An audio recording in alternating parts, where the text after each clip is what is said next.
Hello, my name is Tosin Adebayo, and thanks for joining us for another edition of NAFDAC and Your Health, where we highlight how the Food and Drug Regulator is ensuring the availability of quality and safe food, drugs, and other regulated products.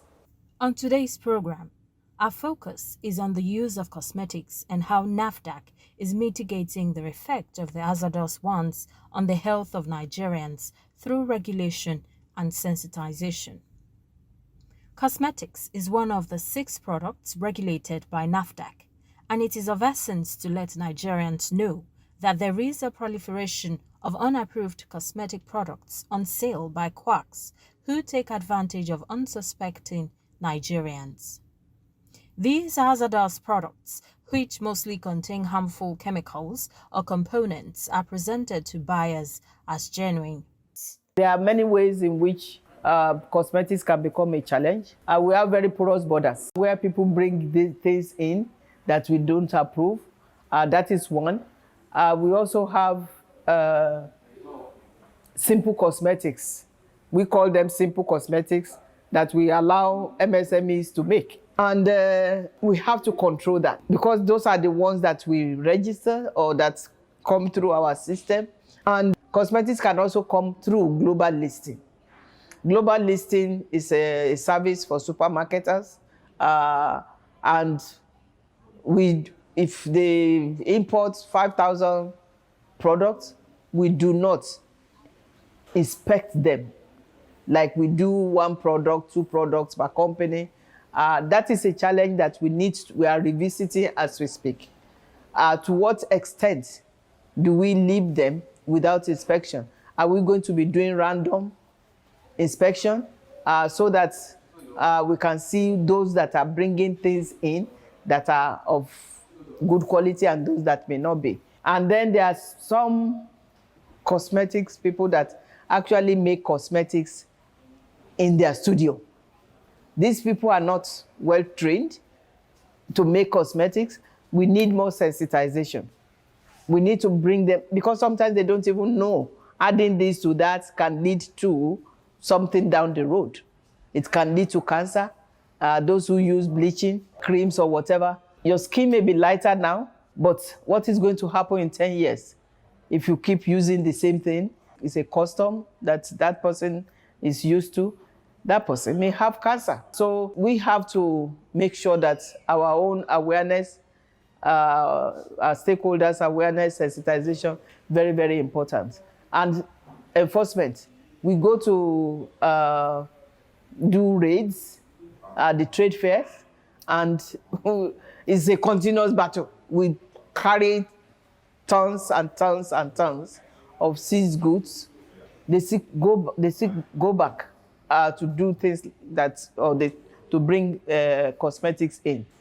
Our own judicial system is another issue. We don't give the type of sanction or sentence that the violation demands. So it's a multifactorial issues, but we are dealing with them as they come. As a user of any cosmetic product, a number of factors must be considered critically before making purchase. There are some telltale signs that you also look out for, the packaging, for example. The packaging, the packaging is supposed to improve the aesthetics of the product. If it's packaged in a way that maybe there's something oozing out from the bottle, that is already a telltale sign that this is not a product that I should be buying. Now, you should also look out for the fact that it is expensive doesn't necessarily translate into the fact that it is good. A lot of people think that if I buy an expensive cosmetic product, it cannot harm me, it can't do me any damage. But that is very false, because people can actually think in that realm. When I say people, I'm talking about those who are packaging it. They can actually think in that realm and think and say, well, if the price is high, it will appeal to a certain audience, and that particular audience would think that this is because this is good, and maybe out of the reach of the ordinary man, that they have put the price so high. But it doesn't entirely mean that it's a good product. We should look out for a valid registration number, NAFDAC registration number. You shouldn't be buying any product. NAFDAC is here to regulate and control. And so any food product that is packaged, any cosmetic product that is packaged, water that is packaged, detergent that is packaged, those are the products that we regulate generally. Without a NAFDAC number is a no-no. Without a NAFDAC number, nobody should even be touching those products in the first place. NAFDAC from time to time raid the markets to enforce compliance with regulatory standard, as well as sensitize Nigerians whenever a product contains harmful chemicals. We are still moving on with the issue of, clamping down on people who are doing some of these dangerous or involved in some of these dangerous activities. The clampdown is still on. We will not rest until we eliminate them.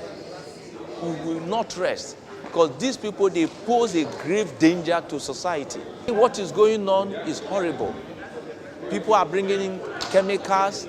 They tell you you can change your skin to white. That is wrong.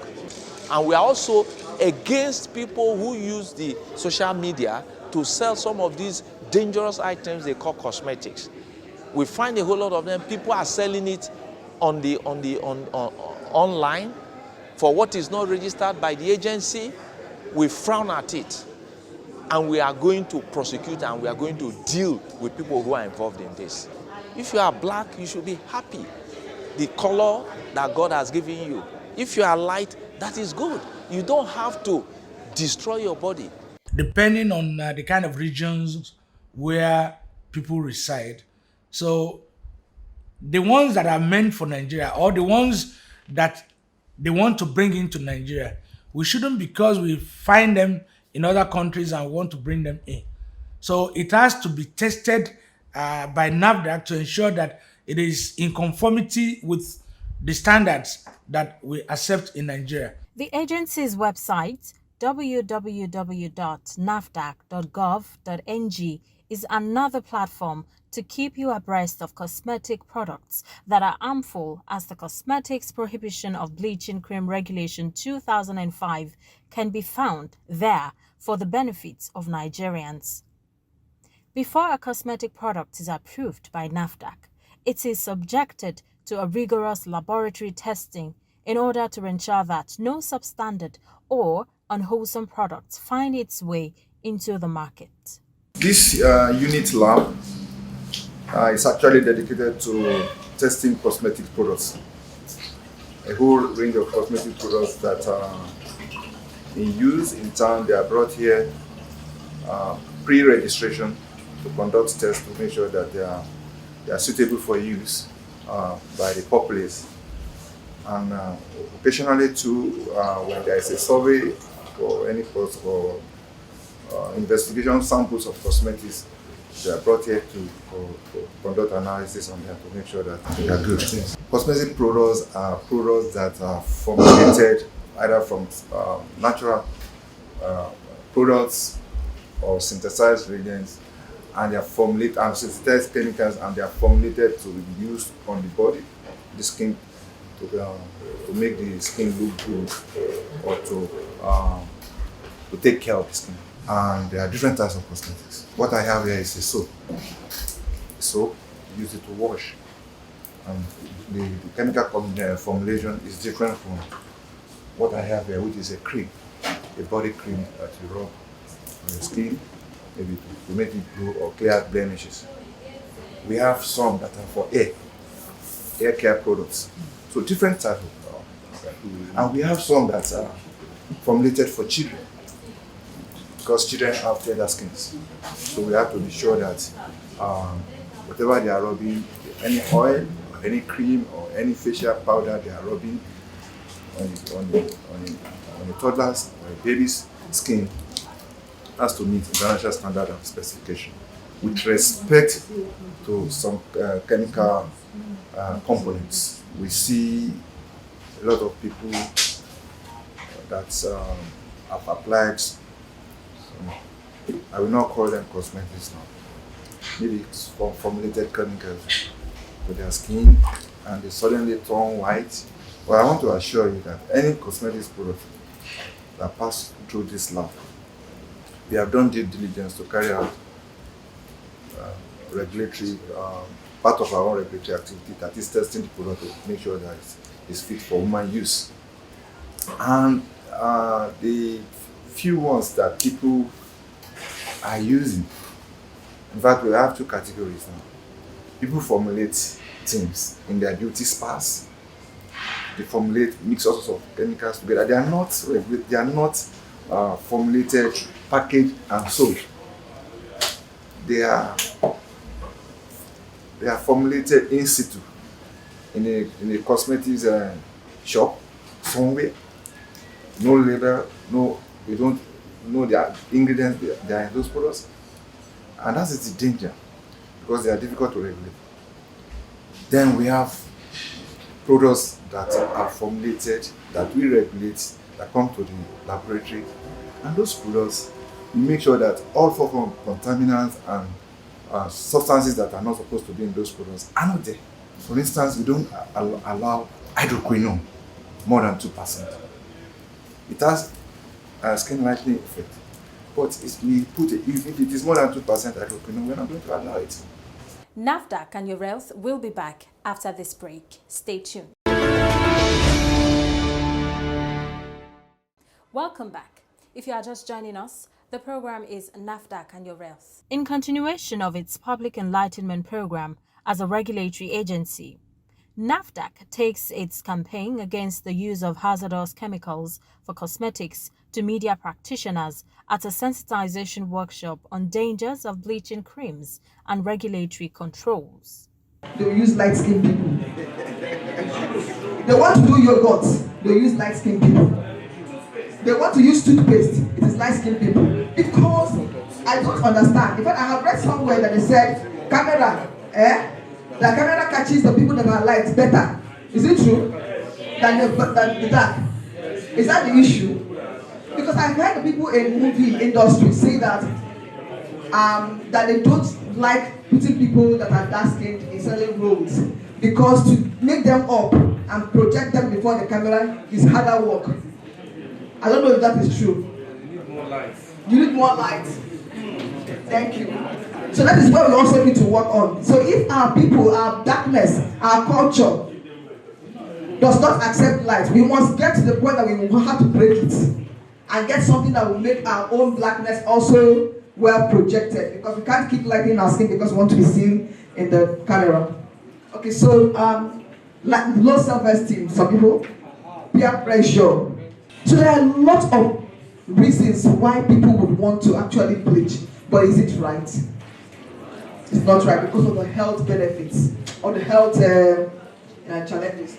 Measures for reducing the skin bleaching. So the one thing we can do is to institute legislative action, like NAFDAC is doing. So there could also be ban and enforcement of this ban, like mercury. Mercury is banned in Nigeria, like I said earlier. If you see any product containing mercury, please do not use it because NAFDAC cannot authorize such. Also, regulation of the use and enforcement, like in hydroquinone, like I said earlier, 2%, anything higher than 2% is not acceptable, and NAFDAC will not approve it. So if you look at any ingredient list and it has more than 2%, it's not approved by NAFDAC, it's not possible. Don't use. And then continuous education like we're doing today, sensitization programs, grassroots sensitization, all of this would help us to actually deal with this. Like we know, NAFDAC is empowered to regulate and control all of these concerning cosmetics and other regulated products. And so by this mandate, NAFDAC has the primary responsibility to ensure that cosmetics are safe, effective, and of good quality. That's NAFDAC mandate on cosmetics. So that is the law backing us up. That's why we're here today. Next. So what has NAFDAC done? We have regulations, we have guidelines, and we have other regulatory activities that we have put in place to help us to ensure that we meet this mandate, which is one of the things we're doing today. If you go to the website, www.nafdac.gov.ng, you see all of our guidelines, our regulations on NAFDAC's mandate. So few of the regulations are this. We have a cosmetics prohibition of bleaching agents regulation 2005. So it's not today NAFDAC put up this kind of regulation. So NAFDAC is strong against bleaching agents. Next. What does that regulation say? It expressly prohibits the use of unsafe cosmetics products, and in particular the use in cosmetics of bleaching agents, corticosteroids, mercury and mercury compounds that are listed in the Schedule 1 of that regulation. Medical experts postulate that the obsession for fair skin is an obsession, and that obsession must be dealt with in order to abolish the skin bleaching menace. In other words, we must create a society where dark-colored women are respected in all ramifications. Let's create a society where we respect people even for their color, and in doing that, we would have dealt with that. Safe handling of the cosmetic we use and the understanding of the health implications of its chemical composition is quite germane. Everybody uses cosmetics, including that is talking to you now. Because this morning, everybody you had your bath. The soap is cosmetics. If you take some creams, or maybe you use them by whatever means, or hair or whatever, is cosmetics. And all of them, they are just different types of chemical compounds of this cosmetic. That means that two people can use the same cosmetic product, but the impact on their body, their skin, hair, nails, wherever is never going to be the same. The first thing is the kind and amount of chemical ingredients that are used for the formulation. That is number one. That means you can have two types of soap. Soap 1, soap 2. It's not the same. It's not the same. Then the time and frequency of the cosmetic use. Chemical reactions depend on the concentration. It depends on the temperature and also depends on the pressure. These three things determine whether the chemical reaction will be slow or fast or moderate or whatever. And then the next one is maybe they talk about catalysts being added. Those are the things that affect the rate of chemical reaction, the speed of the reaction. Number 3 is the personal skin condition. Then number 4 is environmental situation. We have different seasons, whether hot, cold, harmattan, whatever, dusty environment, or otherwise. Those are the things that determine whatever is going to happen in the usage of cosmetics. Next one, please. Now, whether cosmetics are harmful or whatever, there are regulations that guide them. So it is very important to know what ingredients are used, what ingredients are toxic, and how to identify them. Cosmetic ingredients. What should you avoid? Because the manufacturers of cosmetics, their packaging is just fantastic. I went to a particular company in Kano. When they showed me the packaging alone, it was something else. Then I was wondering, I didn't know that this product was made here in Nigeria. They say yes, it was made here in Nigeria. But I looked at it, what was inside would be the same thing that was inside another product. But the packaging alone will make you to want to use this other one. Packaging. And that's why to be able to sell cosmetics, the packaging is one thing. But beyond that packaging, what is inside? And that takes me to all this compound. I'm going to mention a number of them. Please let's go along. The first one is methyl methacrylate. And methyl methacrylate is used in nail for your nail, fingernails.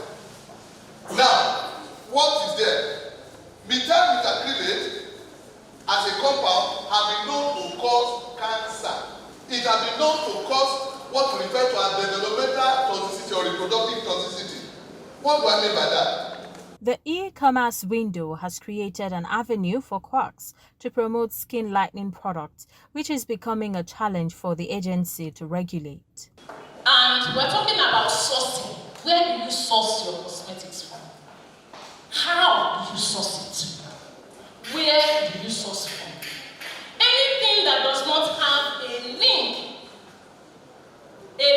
from the company until it gets to you, a proper established link, there is a problem with faking. You could have somebody come in there, adulterate, or bring in something in that supply chain. Then we have the issue of e-commerce. People don't want to go to the mall. I hate going to the market. I hate going to the mall. Sitting down and having these Okada boys come and me paying 2,000 naira for whatever delivery when I saw online appeals to me. And I know it appeals to a lot of people. But we have to be sure we know where those things are coming from. We're having issues with the online space. And we want you to help us as we go out there educating Nigerians. We have issues of ingredients. There's a lot of fraud. People claim that something is what it's not. They tell you that they're selling you castor oil, Jamaican castor oil. No. They put even olive oil. Olive oil from olives. We've had cases where people use mineral oil. If you taste olive oil, it's tart, it's bland. But what people do is that they use mineral oil as a substitute. In their houses, they bottle it, cork it. Packaging is it's not rocket science. And it's sold as anointing oil. We will come to honey. Fraud. We have issues of formulations that I've talked about. Then toxicology. How does this thing affect you? How does it affect your unborn child? Then the issue of labeling. The issue of claims. Nigerians can claim what they don't know. He do like this, claim. Then the use of restricted chemicals. We talked the last presenter talked about the use of triethanol in neem. It is a restricted chemical, but it's used in cosmetics. While it is established that hydroquinone, when it is beyond 2%, and mercury are hazardous, Nigerians are advised to be circumspect when applying different chemical composition on their body. I want to go a little beyond, next slide, to hydroquinone proper. The reason why I'm taking hydroquinone is the gold standard. I'm going to take us through what happens when we bleach. One lady asked, how, when the last speaker spoke? I will show you so that you see it is not magic. And I want to guarantee you that after you've seen this, if you see those things, you will run. Now, hydroquinone is used to treat pigmentation-related acne scars, freckles, melasma, age spots, post-inflammatory hyperpigmentation, reducing the melanin pigment producing cells. It reduces melanocytes. Hydroquinone is unstable. Because it is unstable, when you look at those creams, it easily gets oxidized. You will notice that you open that cream, it's brownish. How many of you have ever opened a cream? From white, it becomes brown, it changes color. That cream contains hydroquinone. It's unstable. Yes, they may not have declared it. They may have called it a name that you don't know. If you decide to use hydroquinone on your own, fine. But if you don't know, I don't want to bleach. And I don't know what concentration this man has declared in his formulation. The role of the mass media in promoting public health in Nigeria is also emphasized at the workshop. One of the key things that we seek through communication is behavior change. Behavior change using communication. Of course, given enough time and money, mass media campaigns occasionally may operate directly to change some health-related behavior, such as product advertising can successfully resell certain low-price consumer grocery and drug items, giving advertising models that are large enough to achieve adequate levels of exposure.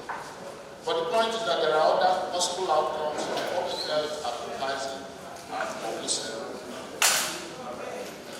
Mass media campaigns are more likely to be effective effective if they are based on an understanding of relevant demographic, psychological, and sociological characteristics and experiences of the target consumers. And since consumer behavior literature within the public health field is not ordinarily geared to practical marketing planning, it is quite probable that literature reviews will need to be supplemented with primary research. That's how we wrap up this week's edition of the program. Make it a date with us, same time, same station, next week for another edition of the program. Meanwhile, if you have comments, complaints, or you want to report activities of fake drugs or adulterated food products peddlers, our doors are always open. You can reach NAFDAC via toll-free numbers.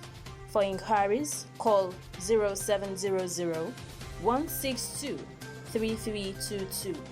For complaints, please call 0800 162 3322 or email nafdac@nafdac.gov.ng.